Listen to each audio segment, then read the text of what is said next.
Hi, I'm Greg Uland with Reynolds & Reynolds, and this is Connected. I have been itching to have this conversation since I've read an article about a month ago by Inga Maurer. She's a senior partner at McKinsey Company. Inga, thanks so much for joining me. We're gonna dive right in, but really appreciate you taking time to talk. No, it's such a pleasure being with you. Really looking forward to the conversation. Yeah, and Inga, before we get right into it, can you share a little bit kind of what you do at McKinsey, who your kind of core client base is? Many of our listeners might know you. You may have worked with some of them, but and then we can get into this article that got me so excited about talking to you. Oh, absolutely. So I get the pleasure of globally leading all the work we do with dealers and aftermarket players. So I get everything from digital classifieds, lead generation websites to DMS players to then work with dealers as they use those digital tools across sales, fixed ops, and F&I. I then also serve some of the service and aftermarket players, so everything from your independent tire shop to collision shops to the parts distributors that bring parts into the ecosystem. And then I also work with OEMs as they're looking to steer their dealer web network. So it's been a really fun ecosystem to be part of that kind of keeps constantly evolving and constantly changing because you're inherently dealing with players who have quite a high degree of entrepreneurship and a real appetite to experiment with technology, trying new tools. But at the same time, you always have the push and pull of this is what we've done for 30 years, and here's a new way of approaching the problem. And so that's kind of the dichotomy I get to deal with every day. Yeah, no, it is fun, and it's one of those industries. I'm sure you'll agree that you just can't imagine doing anything else. Once you're in it and you experience it and you experience the people and the challenges and the changes every day, it's just, man, there's just always, it's never solved. There's always something new. Yeah, no, there's definitely always something new, whether it's tariffs, whether it's AI to kind of substitute our BDC processes, whether it's thinking about sensor calibration and over-the-air updates impacting the fixed ops side of the business. So I think it drives a requirement to kind of constantly reevaluate your processes, your people, and kind of change the way you do business. Yeah. So let's dig into this concept of efficiency, and you laid out and I actually printed the whole thing out. Usually when I talk with folks, I have a little sheet of paper that gives me some notes to make sure some bullet points. I printed out the whole article because I just wanted to make sure I didn't miss anything. But you talk a lot about efficiency, especially in the front end of the dealership, and we can maybe touch on the back end technician efficiency as well. But to start thinking about salespeople, and talk a little bit about the research that you did for this article, and then some of the key takeaways that you found. Yeah, absolutely. Happy to. So the kind of origin of the article was kind of that everybody for the last 5-6 years in auto has been talking about digital retail and 98% of customers starting their buying journey online and the amount of hours spent online going up and kind of the BDC playing a key role. And I was like, wow, if all these things are happening, we should actually see our salespeople selling more cars. And we should actually see SG&A getting more efficient. What we saw when we looked at the data is actually that the amount of vehicles that the average salesperson moves, and I would say the numbers are a bit for the franchise side. On the independent used car side, we typically see the numbers being slightly higher. But they haven't really moved. And at the same time, so they're between 14 and 16 units, but actually a lot of players calibrate, if you really ask them, more to even 12 units a month per salesperson. And at the same time, SG&A in the dealership, and if you calculate it on a per car basis, has almost doubled.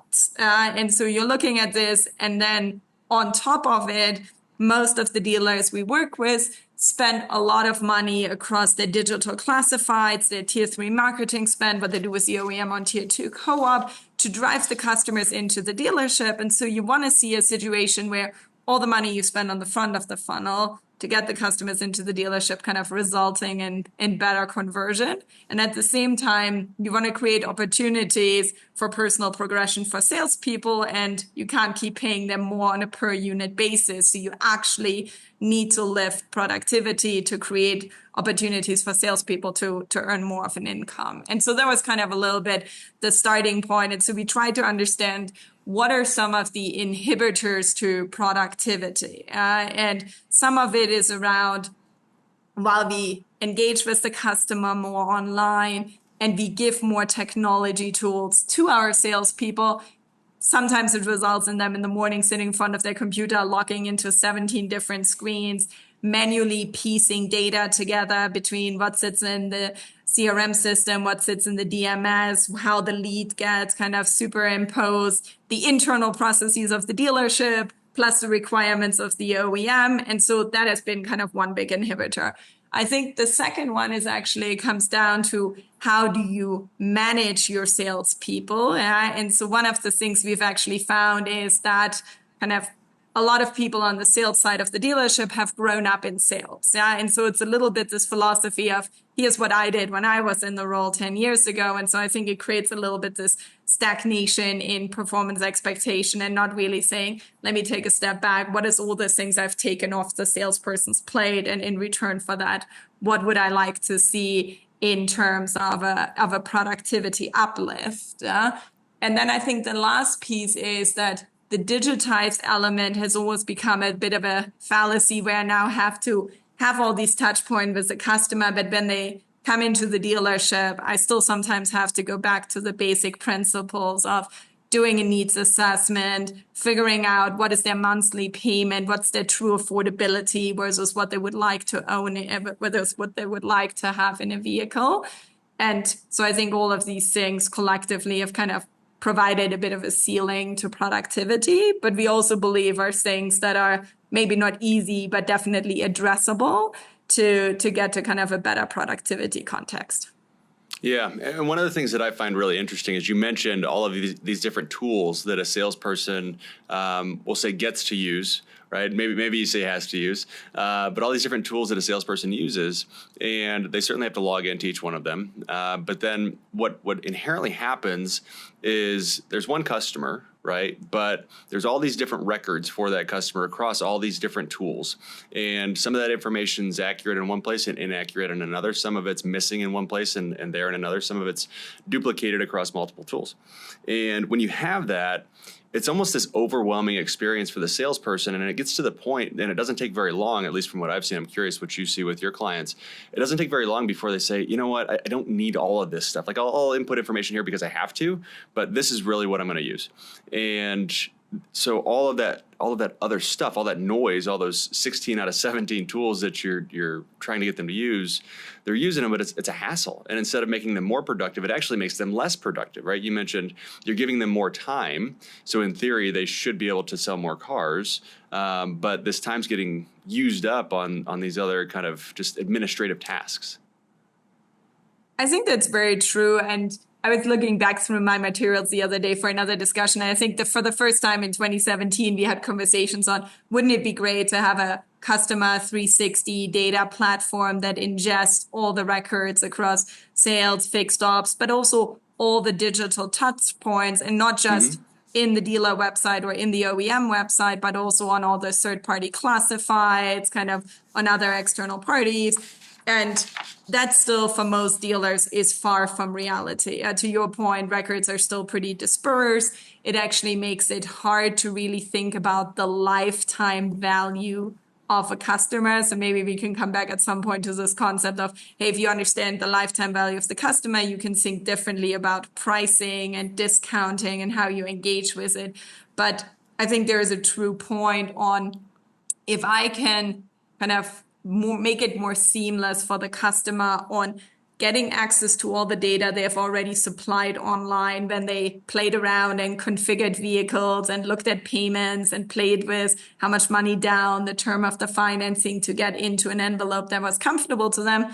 They now show up in the dealership, and in most cases, we put them through the same process again. And it's like, when you, some clothing stores, some furniture stores, you pre-configure stuff, you type in your email, you show up in the store, they pull up your email and they pick right up where you left off online. And so you avoid a lot of the duplication, where you on a recurring basis, get the customer to kind of every time they come for a service appointment to reconfirm some data and feeding it back. And so we see some dealer groups being very thoughtful on how can I enhance this kind of customer data cube and really understand the customer? And so there are one or two groups that have gone as far as even when the service advisor interacts with you and they see you have a car seat or they see you have like a dog water ball, they actually lock this in your profile. So the next time you have a sales conversation, you can talk with the customer about buying the interior protection product because they have a kid and a dog who make the car messy. Yeah? But I think that's still a far flung from reality, unfortunately, for where a lot of the dealers are. And so I think it's actually important to take a step back and say, which of the technology pieces and solutions do I really need? And how do I integrate them into my day-to-day workflow? So, Inga, when we think about that day-to-day workflow of the salesperson and of the employee at the store, and I always go back to this concept that, they're in a retail environment. And when you're in a retail environment, there are customers in front of you. The phone's ringing, right? And it's so easy when, I don't know, for me, I get in this world of, well, if we just have this software and it does this and they follow this process, and it's like, once you're in a store and it's 8 a.m. and you're, checking customers in the service drive, or it's 2 p.m. and you're starting to get busy on the sales floor, like, all that stuff goes out the window, right? We got to take care of the customer that's in front of us, and we got to answer the phone. So there's these inherent, I'll use the word barriers. I don't know if that's the right word. Maybe you have a better way to frame it, to being able to execute on some of these processes maybe that would make us more productive. So in you're working with your clients, how do you see people overcoming that? Because I think that, that natural tendency as a person that's there to sell things, right, and there to serve customers, you're going to gravitate towards these maybe quote unquote inefficient processes. So I think there's a couple of things that I've seen people do. I think the first thing is actually to be really clear across each step of the process. Who do you want to handle this? Yeah, so is this actually the sales consultant, or is it the BDC, or is it an AI chatbot that takes kind of the customer to that part of the journey? And so sometimes it's literally the clarity, because some customers show up and they're literally kind of like a walk-in with zero prior data. And then it's more about, how can I use the receptionist to at least capture some of the basic data that then allows me to look up the customer in the CRM and at least see, do we have any engagement with the customer, the household? And so kind of the lead comes to the salesperson, or the walk-in comes to the salesperson with some amount of data. I think the second thing is to kind of this notion of like an enriched lead. So how do I use all the tools to, again, when I hand off from the BDC to the salesperson, I make a very intentional transition with almost a little bit of like a data package. Like when you go to the doctor, they ideally know your prior history and your record. And so kind of a little bit this concept. And then I've also seen a lot of dealerships really moving away from this like slightly chaotic up process, or like everybody's hunting the customer on the floor. Because then if you're working more around appointments, and we see most customers spend a lot of time online. So now we see around 70 to 80% of customers show up with an appointment in the dealership. So you should really not spend that much time on the floor hunting. And again, that's where a receptionist with a structured up kind of gives you kind of the time for the salesperson to actually really focus on engaging with the customer.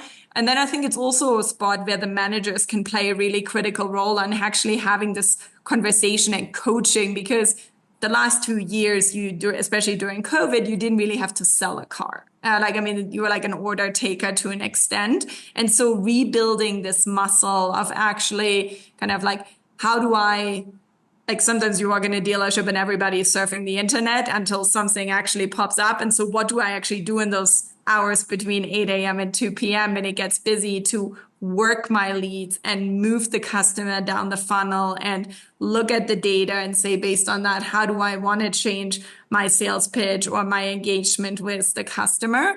And then I think the last piece is, hey, there's still way too much paper, way too many documents. And so we're seeing some of the dealers that have moved to an enabled workflow and a more digital workflow actually do much better in focusing the salesperson on getting to know the customer and then selling to who the customer is, as opposed to running back and forth with the manager, chasing pieces of paper, printing paper, and really focusing on being in the moment with the customer. Because it's like there's also a real customer experience element to this. Yeah, I don't want to give the same information 3 times.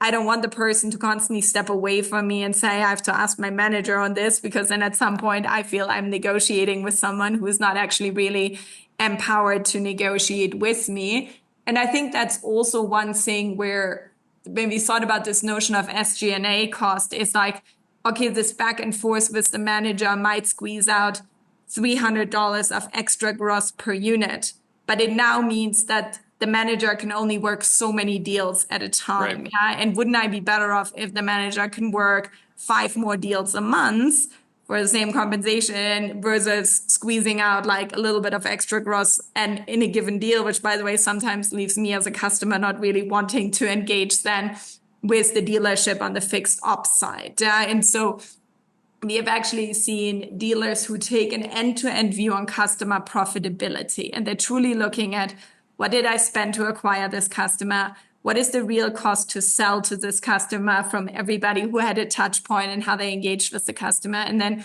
what is the opportunity to serve them on the fixed ops side? How long do they stay loyal with us? And if you're focusing on this end-to-end of economics versus purely maximizing front-end gross or purely maximizing F&I attach, we actually feel that it allows you to lower the SG&A cost a bit, because you're being much more thoughtful about what touch points do you need and want, from everything, the marketing dollars to the sales process, to then how do you engage in the fixed ops side. Yeah, that's a great way to look at it. I like that a lot. I'll have to think through a little bit more on, the most effective way to measure that. That's a really interesting concept of, okay, from quite literally the first advertising dollar and the first click to, the life cycle of that customer when they service their last vehicle with you. What does that profitability cycle look like? And not just on each transaction, but over time. So that's a really interesting concept. I like that. I do want to ask you too, mostly about opportunity, right? So if we're thinking about, you said, you may be at 12 cars a month, 14, 16, somewhere in there. I mean, I've seen numbers as low as 9, right? On new cars, at least, where, you're going to have somewhere in that range, right? Call it 12 to 16, I think is what you had called out. What's our opportunity? So if I have, a salesperson and they're today selling 12 a month, how many can they sell? Because it's been 10 or 12 for 30 or 40 years. We've got all this technology, we've got better processes, we've learned so much over time, but it still comes down to, at this point in time, if I want to sell more cars, I have to hire more salespeople and to your point, another sales manager. So what is the opportunity? Like what would we be reaching for, I guess, from your perspective? Yeah, of course. So, and I mean, you see these top salespeople who have a great book of customer and they can sell 30 cars a month. So I don't think we're reaching for 30 cars on average. Yeah, I just think that would be funny math. I think depending on the brand, kind of like I think certain brands are easier to sell. You have customers for whom the brand is the top one on the consideration. So closing them is easier than if you're a second preference brand. Anywhere between 16 and 20, I think, in the near term, with the systems that are available right now. And that would definitely include that, hey, you let the salesperson actually free up some of their time by having, like, on the front of the funnel, some Gen AI solution that engages the customer with very kind of personalized offers to kind of take down some of the acquisition costs, but also to kind of bring leads who are already kind of pre-engaged. Yeah, I think there's a lot of opportunity around automating the scheduling, kind of letting the customer go down the digital journey and then surfacing that data back up in the dealership. Kind of having AI really think about, based on what the customer used, what are the right accessory packages or add-ons, to really using kind of an enablement in the F&I process to accelerate that part of the journey, to free up the capacity of the F&I manager to kind of focus on kind of value-added engagement with the customer versus walking the customers 5 times through the entire menu. And so we're seeing some experimentation with like F&I co-pilots that kind of help the F&I manager do the paperwork faster, do the approvals faster, kind of creating the digital F&I envelope, integrating the menu information as it gets updated in real time. And so really shortening the amount of time that the customer spends in the F&I office while retaining growth. I think that's really important. I think sometimes the pushback we're getting is to say, oh, if you're rushing the customer through the process, we're not going to attach as much F&I, we're not going to attach as many products. And I would say in most cases, if the customer is already engaged with some of the product catalog online, you have the data from your CRM on what they purchased last time, you've likely appraised their trade-in, so you see how they've treated their car and what their car gets used for. If you take that information into an AI that then tees up an F&I menu that feels customized to that customer, we actually see you getting the same product uptake in kind of a much more efficient way and in a shorter time period, which then allows the salesperson to kind of move on to the next customer.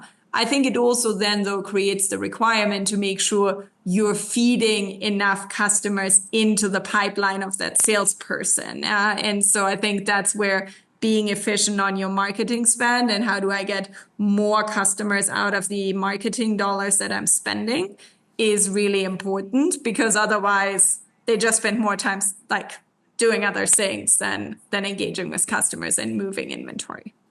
Yeah, you're right. You're right. I want to get your reaction to something. So you were talking about some AI tools, a lot of automation.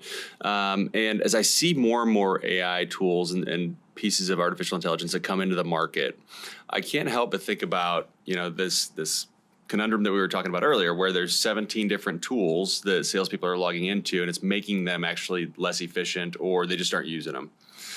And, I think about that and say, okay, so we have this kind of old situation where we have all these tools, and all these tools don't talk to each other, so it slows people down. We move into this world with artificial intelligence, and no longer are having all these different disconnected tools going to slow things down. Instead, they're just going to do the wrong thing. Right, because AI is going to execute on the data that they have available to them. So if that data is inaccurate, if that data is duplicated, if that data is missing, the AI is just going to do the wrong thing. And that's going to create a terrible experience for the consumer, for the salesperson, for everybody involved. So one of the things that I've really been harping on a lot lately and talking with dealers about is how do we create this kind of unified data layer that all these AI tools can access, where the information that they're using is accurate, it's timely, and then they can go execute these things. Because if they do the wrong thing, the deal falls apart. Like, forget about trying to speed it up. The deal's gone. It doesn't exist anymore. So what's your reaction to that? I'm curious what your thoughts are on that. So I think I strongly subscribe to the human in the loop. Yeah, I do not believe, and I think when people tell me, hey, tomorrow you can sell cars with AI and like 2 salespeople in a dealership, I don't think we are anywhere near this. Yeah, so I think what I view the AI is more like a really great assistant for every salesperson. Yeah, so it's actually funny because if you look back 30 years ago, actually a lot of these sales associates had like assistants who would like schedule the appointments for them and welcome the customer and bring the coffee and kind of say, hey, this is kind of like what the customer told me walking in about what's happening in their life. Yeah? And so I view the AI much more as like a really smart assistant and workflow enabler. I would not at this point, other than like whatever mass front of funnel marketing communications, like let the AI just kind of go and lead all the customer touch points. I think it's more about, hey, the lead came in last night after hours from whatever, cars.com, Auto Trader, True Cars, like Sure. Car Gurus, and like kind of like the AI engaged with the customer after hour, because we now know 56% of leads come after hour. If you respond to them immediately, the probability that this lead converts goes up by 3x, versus if you wait until the next morning when either your BDC opens up or your salespeople show up. And so I think the AI can have basic conversation on, is there a specific venue interested? Are you looking to book an appointment? So moving the customer a little bit down the funnel, but in a very low risk way. When the sales associate shows up in the morning, ideally there's an email draft or a call script to go and pick up the phone and call the customer. And ideally the AI will have hold, and this is, I think it's more analytics than Gen AI. I think we're sometimes also forgetting that there's a lot of kind of basic data and analytics hygiene that I can do independent of a large language model or Gen AI. But ideally it has said, hey, we got this lead from Inga. Inga also has bought 6 other cars from us. Like her husband owns something from a different brand because we've like checked this against registration data. And Inga is super service loyal and she buys these 3 F&I products. And so it tees up a recommendation for an email that says, or an appointment confirmation that kind of leverages some of the data. Then the salesperson will go in and customize the email. And over time, of course, the AI learns my way of writing an email. And so the recommendations they will tee up are going to get better and better. And they will see what you added out. And again, they get better and better. But I strongly believe that the human in the loop is really critical. And ultimately, this is the second largest purchase after buying your house. Like in the same way, we don't see 50% of people just press a button on their computer and order a car online, even though the systems are now perfectly capable of doing this. I think we will always see the value of the human interaction. But I think the value of the human interaction is not looking at calendars and finding a time slot that matches. That's not a good use of our salespeople. I think the value is really understanding the customer, understanding the product, and bring the customer and the product in a way together that it's a distinctive experience for the customer that makes the customer want to be loyal to you. And again, if the customer feels trusted, they feel you have data on them, they feel it's an informed process, they're actually more likely to agree to more F&I products because they feel you understand them and you have their best interest in mind, as opposed to you just blatantly pitching an entire menu to them. Yeah, no, I completely agree. I love the way that you frame that up. I do want to take your example a step further, though. So in your example, we have an AI agent that handles a chat with a customer after hours. And the salesperson comes in the morning, they pick up that appointment, and they're able to start communicating. Love it, crystal clear. But what if the dealership has an equity mining tool that is leveraging a data set, and that equity mining tool the same day as the salesperson is going to reach out also decides it's going to send an email to that customer about a buyback offer or a different vehicle, right? And then on top of that, there's a marketing automation platform that the dealership uses that's identified them in a different audience, and they're going to send them an offer about something else. And then they actually have an oil change service reminder coming up. And so we're going to send out another communication to them about that, hey, schedule your oil change. And then finally, the CRM has that customer in a schedule for some other type of campaign, and it's going to automatically send an email before that salesperson reaches out. So now we have all of these tools. Some of them are leveraging AI. A lot of them are leveraging AI. A lot of them are just technology and automation, but communicating with the same customer in 5 or 6 different ways. And that's what I worry about in a lot of cases is not having that single kind of data layer to have all these tools feed off of one another rather than operate independently. So ideally, the CRM should become kind of a bit the arbiter that says, okay, I'm going to see all these outreaches. And hey, if there is a live engagement and the customer has taken a live lead, it should pause all the other communication. I totally agree, though, with you that currently I think I said, we had all these debates in 2017, and I don't think we've made great progress on it.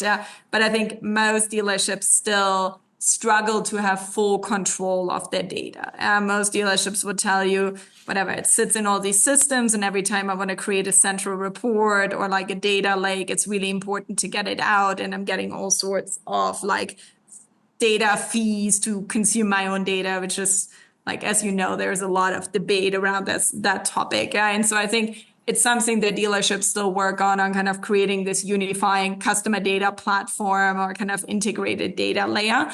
And then having the right set of either APIs or microservices, to your point, that resolve kind of these host issues on like sending 7 communications to the customer. So I think this is one of the things why there is a technology solution that would say, I'll feed it all back into the CRM. I have a communication schedule, and the salesperson can, again, the human in the loop can say, hey, knowing what I know about the customer beyond what the AI knows, I'm going to do the equity mining outreach, or I'm going to integrate the insights from the equity mining tool in how I'm structuring the trade-in offer, and kind of how much I lead with whatever a lower payment versus no money down versus kind of whatever might have motivated the customer in the past. And ideally, I do this knowing from the AI having teed up to me, last time you showed those 4 deals to the customer, and this was the deal that kind of got it done and ultimately closed. Because in many cases, nobody remembers 4 years later, because you don't buy a car every week, what you've actually productively engaged with. But I agree with you that in reality, we are not there today. And I've actually recently had conversations with some dealers who said, I just had to turn some systems off because there was just too much crossfire at the customer. Or they had kind of the salesperson do a cross check for, hey, these are the people you sold cars to. The limitation with, and while I think the human in the loop is a great thing, but always has some complications, is salespeople turnover is still incredibly high in a dealership. That's true. So the reason why I think ultimately some analytics solution, some CRM, CDP construct needs to do some of the resolution on what communication should go to the customer when, is that the human in the loop just changes too much. And so again, the human in the loop plays a key role, but I think there's value in letting technology making some recommendations and play arbiter to an extent. So. Yeah, no, that's great framing. That's great framing. I definitely agree. I think we're on the 100% on the same page. I always just want to reiterate that it's just so important to not get us into a position with artificial intelligence that we have put ourselves in with kind of traditional software, where traditional software got slowed us down at the end of the day, or instead of doing the opposite. And we have this huge opportunity in front of us with both software but also artificial intelligence tools, and want to make sure that everything as we roll these out is accessing a unified data layer. I'd hate for us to get to a place where we look back in 10 or 15 years and say, man, we're still selling 5 cars per salesperson. Yeah, that would be worst case scenario, right? Yeah. No, and I think it's painful for the salesperson. It's painful for the customer. I mean, there's like nothing that made me more irritated than like when 2 weeks after I bought a car, I got a service reminder on the car I just traded in. And I'm like, come on, guys. And I literally bought it from the same dealer. So I completely hear you on those parts. And I think there is an opportunity to also say, if you're adding an incremental piece of software, what value and what business use case does this really unlock? Because, for example, if you have a great service department that is doing a lot of video usage, that additional RO conversion is really high, they preemptively schedule the customer for the next service appointment, like, do I really layer in another piece of software, or do I actually say, like, hey, this seems to be running very well, and I'm going to get more return on an incremental piece of software in a different part of my dealership? Or if I'm bringing in this tool of software, what do I take off instead? It's like you can't do 17 things at the same time. And like I always encourage my clients, it's nice that the fixed ops and the variable side of the business are pretty distinct. So you can run pilots in fixed ops, you can run a different pilot in sales, but ultimately it's the same customer. And so if you don't make the 2 pilots talk to each other, you get what you were describing, which is this convoluted outreach where you're like, what is the message I'm really trying to get from this dealership? Yeah, no, that's a great example. Inga, while I have you, I'm hoping to get a little bit of a read. We were talking before we started recording, I think, about tariffs a little bit, and it's very topical right now. Obviously, it's everywhere. You can't get away from the conversation. But our industry is clearly one that always sees things first. It feels like, right? We're an industry that is right at the forefront. We interact with consumers. It's a retail industry, and you mentioned it's an expensive purchase. So a percentage here and there makes a big difference for the consumer and for the dealer, whether you're talking about interest rates or you're talking about just sticker price. So what are you hearing right now in conversations that you're having around tariffs? And I would assume that they're very, very different conversations with OEM clients versus retail clients, but I'll let you kind of dive into that. Yeah, it definitely feels like two different worlds sometimes. Yeah, because of course our manufacturing clients and their tier one and tier two suppliers are like, it's a daily battle to understand what gets taxed at what rates, what are the exemptions. And so for the OEMs and the tier one suppliers, there is a lot of debate around, do I kind of like, how do I do tariff engineering? What are the right HS codes to have on my product? Should I actually first burn down inventory, wait until maybe in a week, we might be in a different tariff environment. So there is a little bit this desire to act, but then also a question on, given how rapidly things are changing day by day, a bit of a caution to not commit to something that either has significant capital or at least working capital implication that might become hard to unwind afterwards. And so I think we've all seen the data on which OEM is impacted how much, depending on how their supply chain are. And so they're also thinking about, in a world where the US customer is already relatively stressed, we see a record level of delinquencies on car loans. So I think 66% of like auto borrowers are no more than 60% past due. And of course it varies between prime and subprime, but that's, I think, like the highest it's been in a long time. And so they're thinking about, okay, if I get this tariff impact, how much can I put down and still be reasonable from an affordability perspective?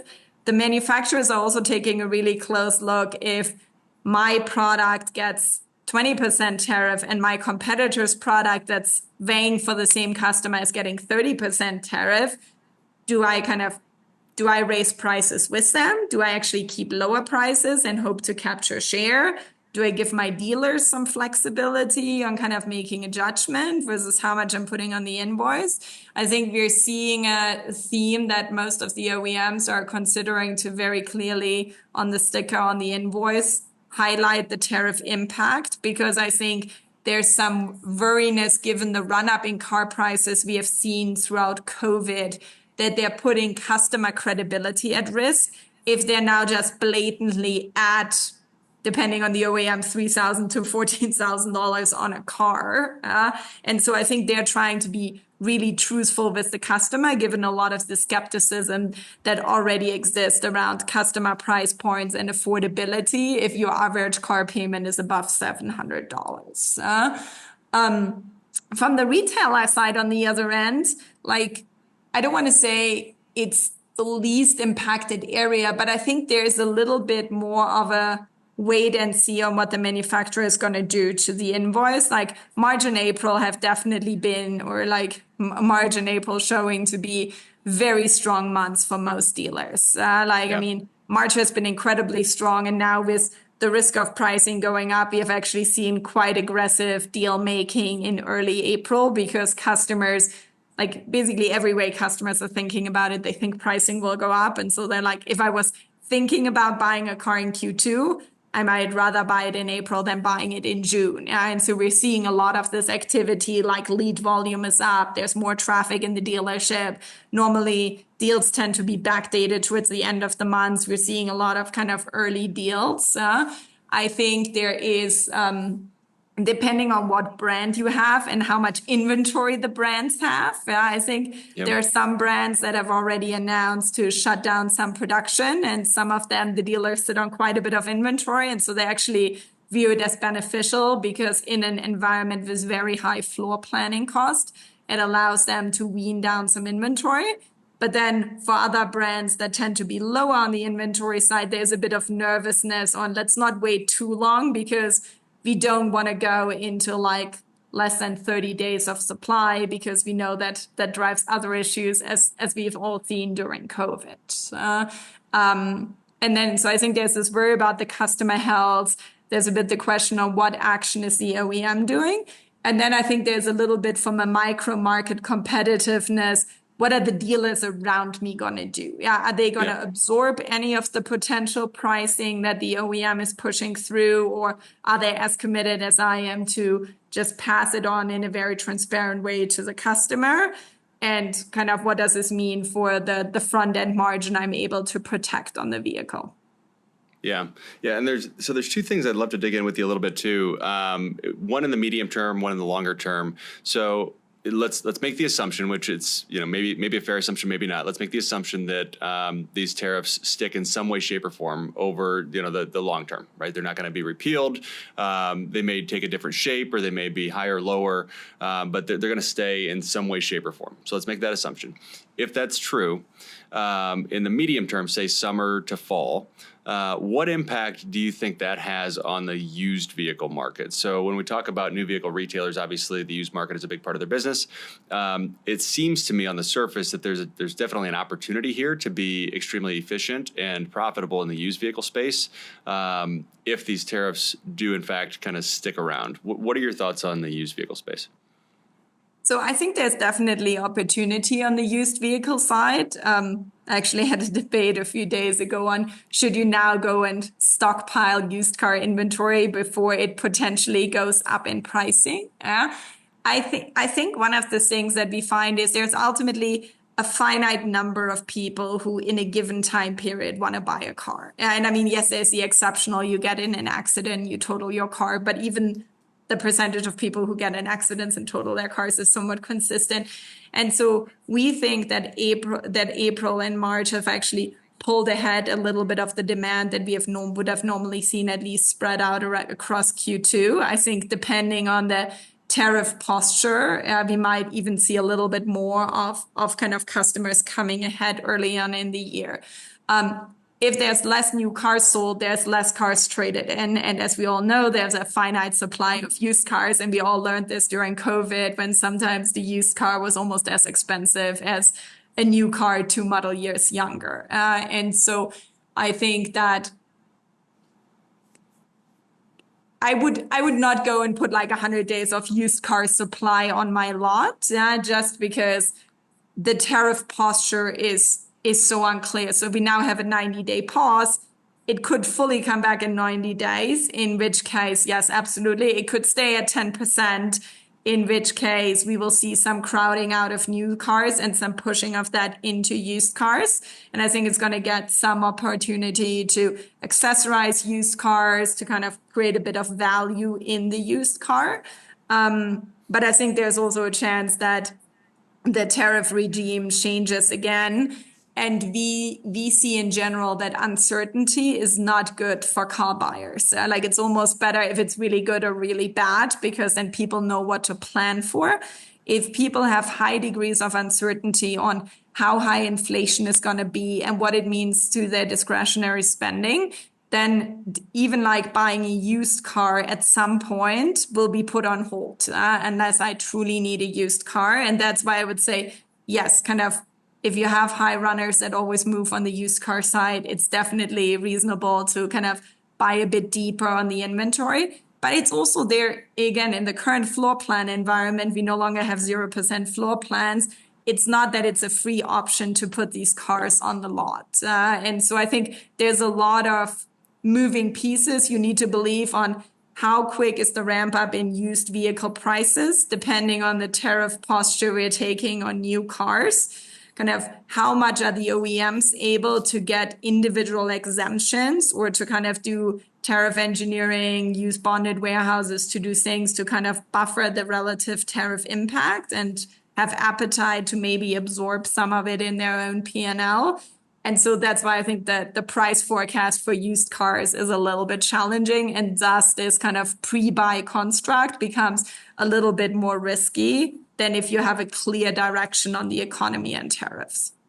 Yeah, I would agree. And I would just add to that a layer of, when you do have uncertainty, being proactive on certainly a daily basis, but I would go further than that, right? On a multi times a day basis, really evaluating your used inventory and see if you're priced appropriately, right? And having that goes back to some of the tools that you can leverage with artificial intelligence and just software in general, where, how do we make sure that we're evaluating these pieces of inventory, and then we get alerts on, okay, this one's too high, this one's too low, and you can look at them and review them with the human in the loop, right? But with that market volatility, I think that having that constant review, that consistent review, certainly daily, is going to be more and more important. And dealers will find opportunities there to either protect themselves or to make the most of an interaction and make the most of an opportunity. Yeah, no, I think it's a really good point. And it's the one thing I would say on the pricing tools. It's also, I think there is value in thinking about how do you infuse your personal perspective or your market understanding over the tool? Because of course we all know there are one or two tools that are quite well spread and a lot of dealers use them. And at some point, if all of us use the same tool, the tool will just move the market and you don't have a real competitive edge over it. And so I think using the tool with who is your customer base and who is in your lead funnel is, I think, what really gives you an edge. Yeah, it's like if you are starting to see early indicators like less traffic on your website, less engagement on higher value VINs on your website, less clicks, like all these soft early indicators, that's as powerful than if kind of like your pricing tool of choice tells you to lower or increase the prices. And so I think that way you can kind of infuse a little bit your own data and kind of make differentiated decisions from what everybody in the market might be doing. Great perspective. No, that's a great point. All right, real quick, one other thing, the second thing that I wanted to ask you about, assuming that our tariffs stay in place, do you see this potentially having any impact on speeding up consolidation of dealership groups?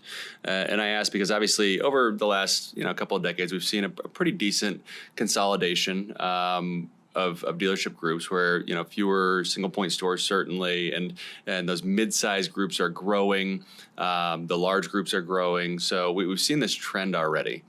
But if you think about having a nice collection of manufacturers to sell, that becomes pretty appealing, right? If you have tariffs, and if you have certainly some uncertainty in the market where you're not sure where tariffs are going to be placed or taxes are going to be placed. So do you see that as a potential and almost an accelerator of consolidation?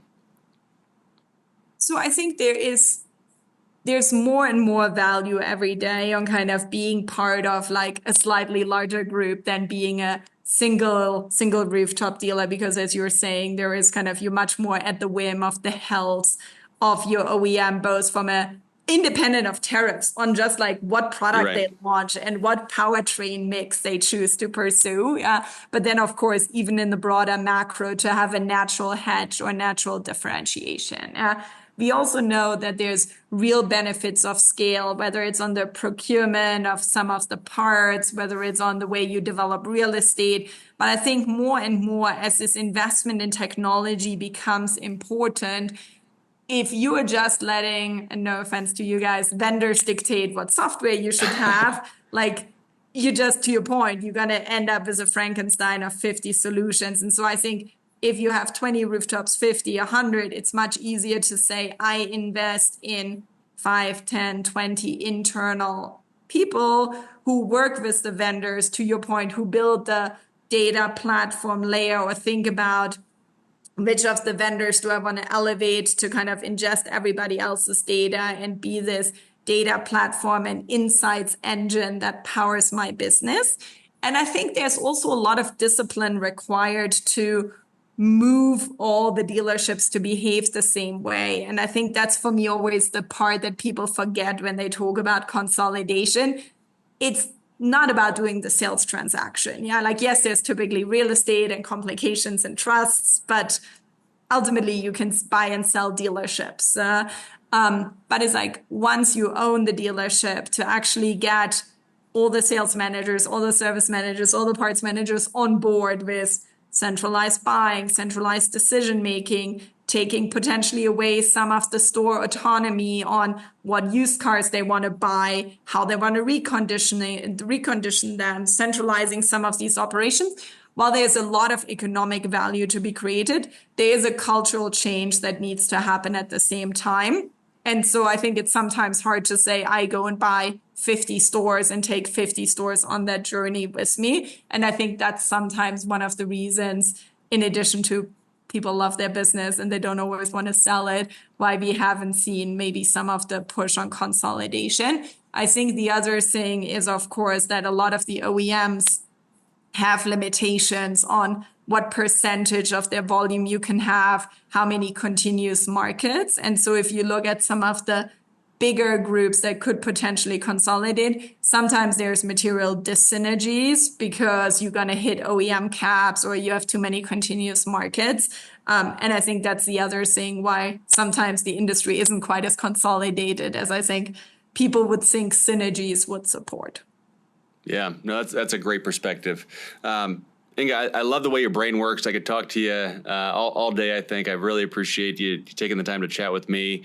What haven't we talked about that we should? Anything you want to dive into before we hop off? Any questions I didn't ask you that I should have?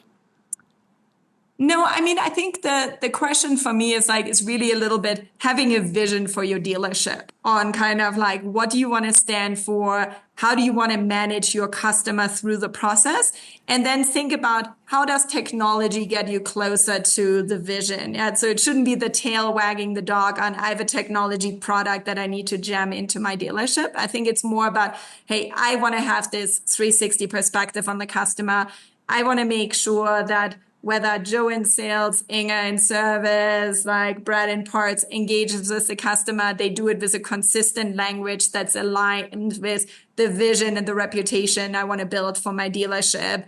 And I want to make sure, of course, to maximize economics. Yeah? I want to make sure that every dollar that Inga spends on her car, I'll keep it as long as possible and she doesn't disappear when the manufacturer warranty ends. And so how do I think about kind of the right touch points to maybe sell an F&I adder later for an extended service contract later in the process, maybe further accessorize the vehicle, push more on tires. So, and if I have this vision, then I think I can have a much more informed conversation on what software solutions support these pieces and how do I want to bring them together.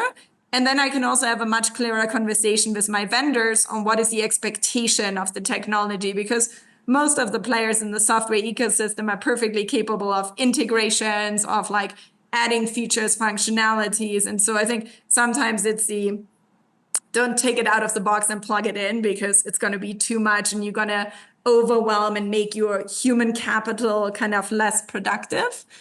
And then I think the last thing is there is a real cultural change journey that comes with this. And I think you can do it in a way that you truly appreciate the human capital and the talent you have in your dealership while making them more productive. Yeah, I think this is not a replacement piece. This is much more focus on the things where you make a difference as a human being. And it's not always typing 50 emails or looking across 200 spreadsheets and finding all the data points about a given customer.